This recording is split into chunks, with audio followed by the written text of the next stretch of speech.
Dostlarım məndən soruşurdu, səninlə nə baş verdi? Niyə sən indi artıq fərqlisən? Çünki indi çox üzün gülümsüyür və insanlara münasibətin fərqlidir. Mən İsa Məsihdən öncə düşünürdüm ki, Allah əgər birdirsə, nədən bu qədər yer üzündə çoxlu inanclar var? Və bu inancların mənbələrini araşdırmağa başladım. Çox kitablar oxudum. Hər birini dərinliyinə varmağa çalışdım. Ancaq əlimə bir zaman İncil kitabı düşdüyü zaman mən İncildə bu ayəni oxudum. İsa Məsih deyir, yol, həqiqət, həyat mənəm. Mənim vasitəçiliyim olmasa heç kim Ata Allahın yanına gələ bilməz. Və bu ayə mənim ürəyimə çox toxundu.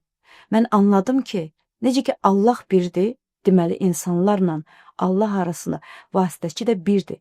Bu İsa Məsihdir. Hansı ki insanların günahına görə çarmıxda ölüb və insanlara bəraət verib. Və mən ona iman etdikdən sonra həyatımı ona həsr etdim. Və bugünkü gündə mən minnətdaram ki, Məsihçiyəm. Mən İsa Məsihə iman etdikdən sonra dostlarım məndən soruşurdular, səninlə nə baş verdi?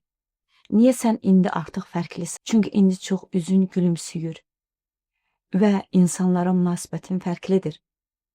Sevgi dolusan. Sənə pislik etsələr də sən yaxşılıq edirsən. Sən bunu necə bacardın? Mən onlara bir söz deyirdim.